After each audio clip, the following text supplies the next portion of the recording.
محترم ملګري پوښتنه کړې وتر مبارکه یو کس 3 رکعاته وتر پوره کړل ګمان یې دا و چې دا 2 رکعاته دي څلورم رکعت مو کو اخر کې سجده ساوه کړې ده دا وتر څه حکم لري محترم ملګري وتر 3 رکعاته دي که یو څوک سهوان یا عمدن څلورم رکعت مو سره وکي نو د دغه وتر اعاده ضروری ده دا وتر بیرته راګرځول کیږي ځکه د متصلن څلورم رکعت ورپسې کړی ده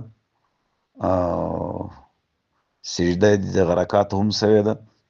نو دلته آخره قاعده هم نه ده راغلې نو لحاظه دغه وتر سي دي د دې اعاده بیا ضروری ده دا تنویر الابصار ده سره د در مختار دویم جلد صفحه 615 او 4 ولو سها عن القعود الاخر عاد ما لم يقيد بسجدة